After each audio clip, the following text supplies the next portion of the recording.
오늘 요한계시록에 나오는 7교회의 6번째 교회, 필라델비아 교회에 대해서 함께 살펴보기를 원합니다.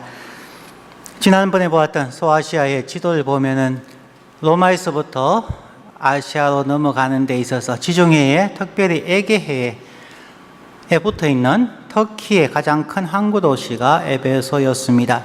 7교회 첫 번째가 에베소 교회에 주어진 말씀이었습니다.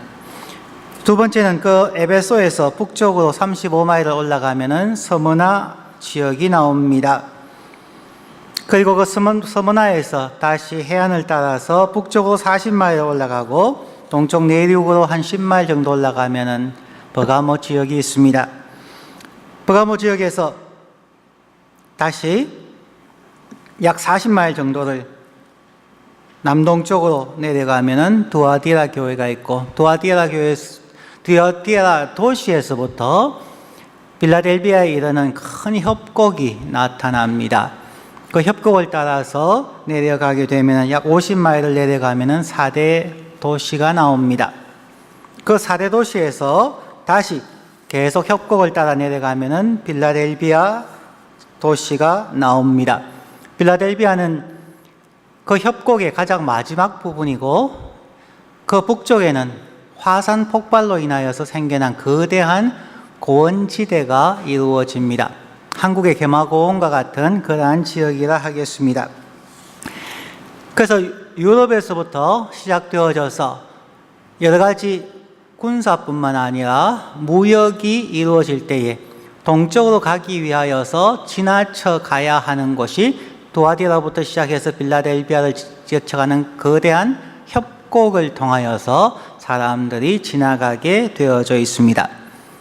그러므로 필라델비아는 협곡이 끝나는 지역이어서 그 도시의 별칭이 동쪽으로 가는 관문, Gateway to the East라는 별명을 가지고 있었습니다.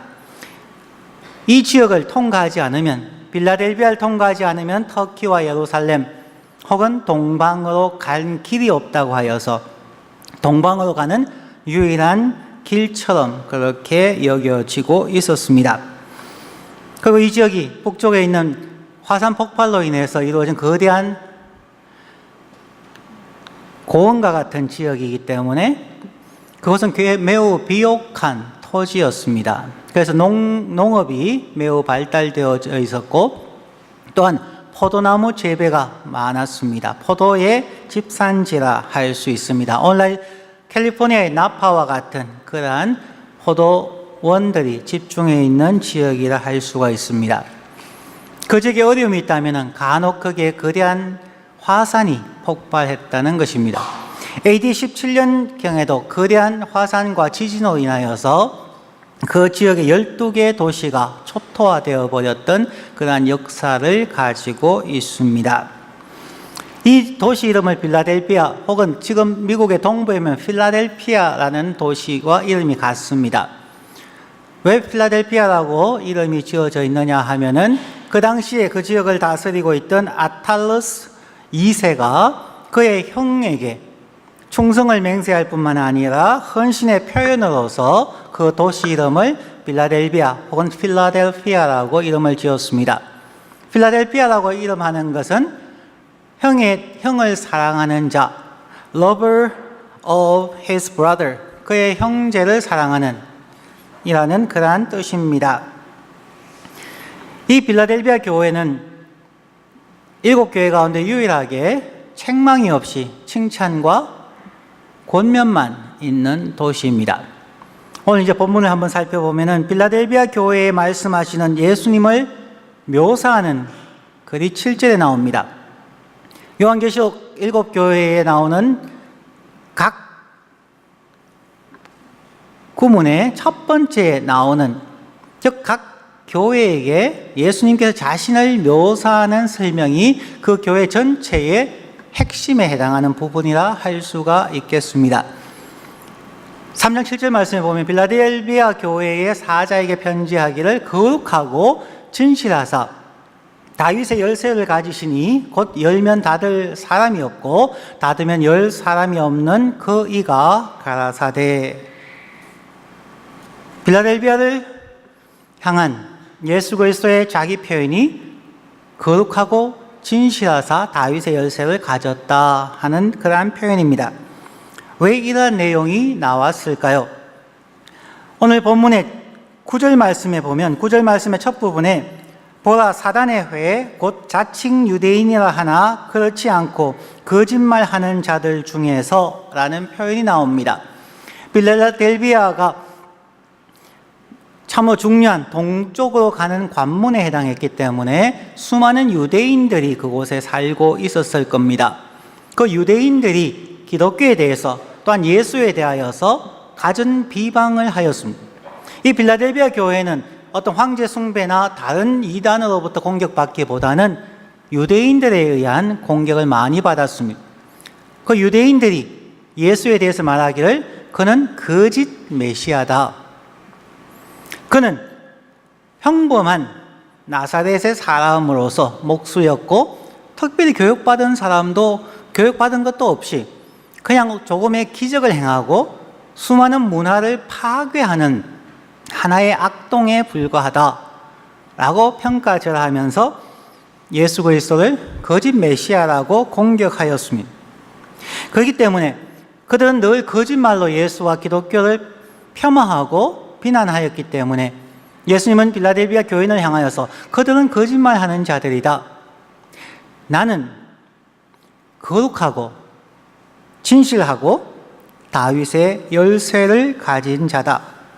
즉 예수 그리스도는 어떤 형식에 이끌려 가거나 전통을 따르는 자가 아니라 그의 성품과 삶과 사람들과의 대인관계 속에서 거룩함이 나타나는 거룩함의 열매를 가진 자이다. 그리고 참으로 진실한 분이다 하는 것을 이야기해 줍니다.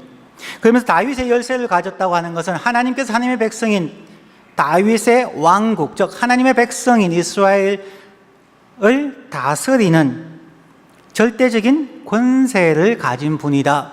열쇠를 가졌다는 것은 그 문을 열고 들어갈 수도 있고 나올 수도 있는 도구를 의미하죠.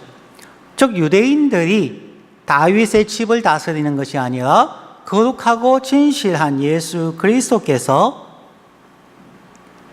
하나님의 백성을 다스리고 인도하신다는 것을 강조하고 있는 것입니다. 즉 3장 7절의 말씀을 바라보았을 때 이 빌라델비아에게 주어지는 예수님의 말씀은 거룩하고 진실된 하나님의 백성의 삶이 무엇인가에 대해서 말씀해 주고 있다는 것을 우리가 알 수 있게 됩니다. 이제 빌라델비아 교회를 향한 권면에 대해서 한번 살펴봅니다. 8절부터 10절의 말씀을 읽습니다. 볼지어다 내가 너희 앞에 열린 문을 두었으되 능히 닫을 사람이 없으리라. 내가 너희 행위를 아노니 너가 적은 능력을 가지고도 내 말을 지키며 내 이름을 배반치 아니하였도다. 보라 사단의 회에 곧 자칭 유대인이라 하나 그렇지 않고 거짓말하는 자들 중에서 몇을 너에게 주어 저희로 와서 너의 발 앞에 절하게 하고 내가 너를 사랑하는 줄을 알게 하리라. 너가 나의 인내의 말씀을 지켰은즉 내가 또한 너를 지키어 시험의 때를 면하게 하리니 이는 장차 온 세상에 임하여 땅에 거하는 자들을 시험할 때라. 하나님께서 빌라델비아 교회를 향하여서 칭찬하시면서 권면하는 첫 번째가 8절에 내가 너의 앞에 열린 문을 두었다고 이야기합니다. 그래서 미국의 많은 이민교회들 가운데서 열린문 교회라는 교회 이름들이 많이 있습니다. 그런데 그 왜 열린문인가에 대한 것을 우리는 이해해야 합니다. 그것은 빌라델비아 도시에만 주어진 이름입니다. 왜냐하면 조금 전에 말씀드린 것처럼 빌라델비아는 긴 협곡을 통하여 유럽에서부터 동방으로 터키와 이스라엘로 이어지는 관문입니다. 그래서 The Gate to the East라고 하는 동쪽으로 가는 관문, 유일한 관문이고 그 문이 열려야만 로마와 즉 유럽과 아시아의 무역이 열린다는 것입니다. 그래서 그 지역에 사는 사람들에게는 열린 문이라는 의미가 무엇인지를 너무나 잘 알고 있었기 때문에 예수님께서는 그들의 지식을, 지정학적인 조건을 상기시켜 주면서 내가 너희 앞에 열린 문을 여는 것이다. 사람들은 무역을 위하여 빌라델비아 도시의 성문을 열지만 나는 진리로 하나님을 향하여서 천국을 향한 유일한 열린 문을 열 수 있는 자가 나라는 것입니다. 그래서 예수님께서 내가 너희 앞에 열린 문을 두었으니 너희 닫을 사람이 없고 내가 닫으면 열 자가 없고 열면은 닫을 자가 없다. 그 문의 유일한 문지기, 즉 혹은 문을 지키는 분임을 또한 이야기하고 있습니다. 자, 이런 상황 속에서 빌라델비아 교회에 대한 주어진 칭찬이 무엇이었을까 하는 것을 살펴보는 것입니다. 8절 말씀에 내가 너의 행위를 아노니 라고 이야기합니다. 이 예수 그리스도가 그들의 행위를 아는 상황 속에서 첫 번째는 그들이 이 열린 문을 통하여 갈 수 있는지 없는지를 보여주는 과정 속에서 그가 문이라는 것을, 열린 문이라는 것을 한번 살펴보면은 우선 요한복음 10장 9절의 말씀을 먼저 살펴보겠습니다. 예수님께서 나는 선한 목자라고 얘기하시고 난 후에 양의 우리에서 나올 수 있는 유일한 문이 자신이라는 것을 요한복음 10장 9절에서 말씀합니다. I am the gate. 나는 유일한 문이니 누구든지 나로 말미암아 들어가면 구원을 얻고 또는 들어가며 나오며 꼴을 얻으리라. I am a gate가 아니라 I am the gate. 나는 유일한 길이라는 것을 이야기합니다. 예수님이 길이요 진리요 생명이라는 것이죠. 예수님을 통해서만이 하나님께 나아갈 수 있습니다. 예수님을 통하여 참 하나님을 알게 되며 또한 영생을 알게 하는 진리 되시고 생명이라는 것입니다.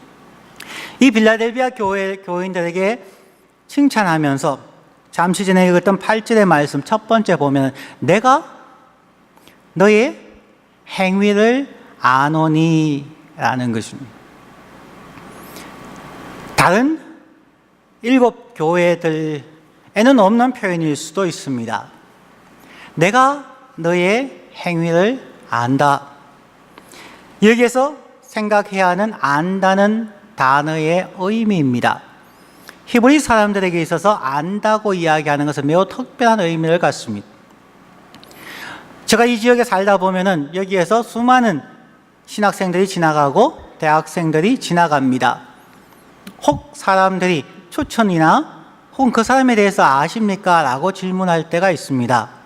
그러면 굉장히 당황스러워질 때가 많이 있습니다. 물론 우리 교회를 나왔고 우리와 함께 생활했다 할지라도 저의 대답은 잘 모릅니다 라고 대답할 때가 사실 많습니다. 그러면 사람들이 보기에는 좀 이상하게 생각할 수가 있습니다. 아니 한 1, 2년 같이 보셨는데 같이 예배 드렸는데 잘 모른다니 그게 말이 됩니까? 하지만 성경을 공부하고 난 후부터는 내가 그 사람 압니다 라는 표현을 하기가 굉장히 힘들어져 버렸습니다. 사람들은 자기의 인맥을 자랑하기 위해서 나는 그 유명한 사람을 알아요. 그 사람이 나의 멘토입니다. 이렇게 아는 척하는 경우들이 참 많이 있지만 성경에서 말하는 안다는 말은 그러한 의미가 아니기 때문입니다. 성경에서 히브리인들이 사용하는 안다라는 단어는 야다라고 하는 단어입니다. 야다라고 하는 단어는 우리말로 번역되어지기를 to know, 안다라고 되어져 있지만 그 의미는 10년 이상 된 부부관계를 이야기하는 것입니다. 부부관계에 아는 것을 안다고 표현을 합니다. 우리가 가장 쉽게 알 수 있는 것이 천사 가브리엘이 동정녀 마리아에게 나타나서 너에게 하나님의 은총이 임하여서 너가 자녀를 낳을 것이다. 아들을 낳을 것이니 그 이름을 예수라 하라고 했을 때에 마리아가 천사에게 대답합니다. 내가 남자를 알지 못하거늘 어찌 이런 일이 나에게 있을 수 있겠습니까? 안다라고 하는 것은 부부관계를 의미하는 단어입니다. 안다라고 하는 것은 그냥 스치며 지나가고 그냥 마음에 어느 정도의 벽을 두고 자기가 전할 것을 전하고 전하지 않을 것을 감추는 관계가 아니라는 것입니다. 안다고 하는 것은 그의 장점뿐만 아니라 단점을 알고 기쁠 때뿐만 아니라 슬프고 좌절하고 분노할 때조차도 함께 시간을 보내며 서로를 알아가는 것을 안다라고 이야기하는 것입니다. 그래서 추천서를 써달라고 할 때 내가 과연 이 사람을 얼마나 아는가, 얼마나 내가 진지하게 진솔하게 쓸 수 있는가 라는 고민을 하게 된다는 그런 말씀입니다. 여러분들은 하나님을 얼마나 아십니까? 여러분은 여러분의 친구를 얼마나 안다고 생각을 하십니까? 여러분의 가족에 대해서 얼마나 아십니까? 우리가 아는 것처럼 하루에 가족 간의 대화가, 남자들 같은 경우에는 하루에 5분이 되지 않은 상황에서 내가 내 자녀를 안다라는 말이 가능할까요? 오늘 예수님께서 빌라델비아 교회를 향하여 하시는 말씀 중에서 가장 감격적이면서 도전적인 말씀이 내가 너의 행위를 안다.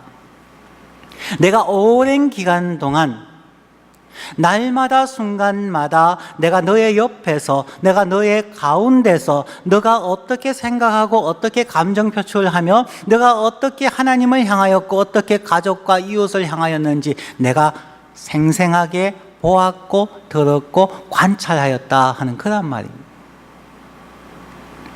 우리가 하나님을 사랑한다고 하고 내가 하나님을 위해 무엇이든 하겠습니다 라고 얘기하지만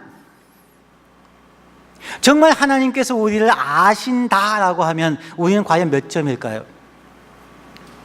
우리 교회가 45점이라고 하면 사람들이 이상하게 생각하지만 45점도 정말 과분한 점수입니다.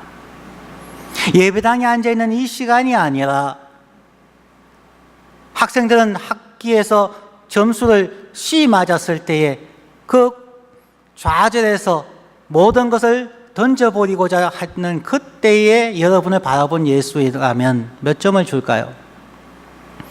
직장에서 어렵고 힘들 때에 부부싸움을 하고 부모와 자식 간에 싸우고 심한 말까지 하는 그 순간 예수 그리스도가 나의 옆에서 우리의 말의 열매들을 듣고 그때의 우리의 표정을 알고 보고 평가한다면 우리는 몇 점짜리 그리스도인일까요?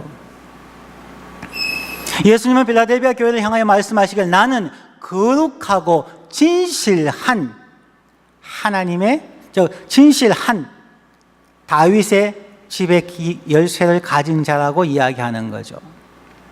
예수님께서 원하시는 모습이 바로 그러한 모습이었다는 것입니다.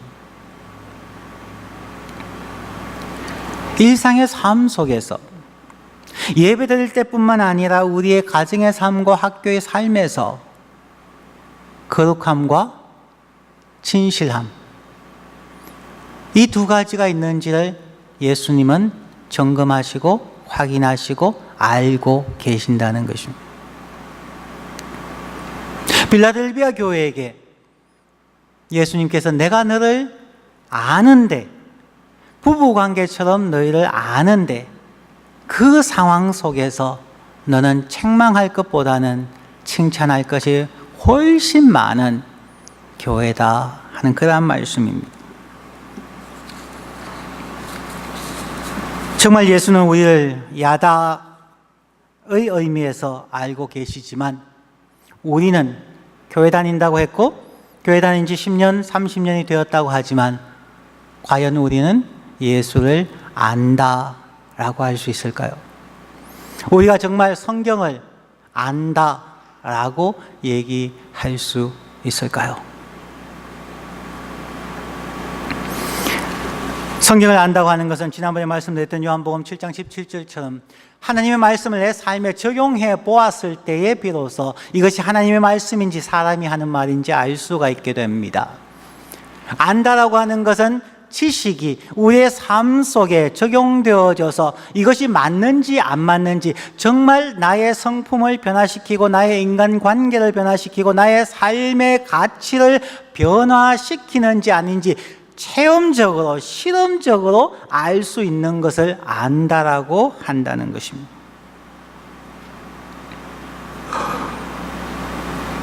예수님의 말씀의 강조점, 내가 너의 행위를 안다. 빌라델비아 교회는 분명 소수의 인원이 모이는 작은 교회였을 것입니다. 그들의 숫자나 경제적인 능력은 매우 작은 무리였지만 그들은 예수님의 말씀을 지키고 예수님의 이름을 배반하지 않기 위해 참으로 열정적으로 노력한 교회였습니다. 또한 10절 말씀에 보면은 예수님의 인내의 말씀을 지켰다고 하였습니다.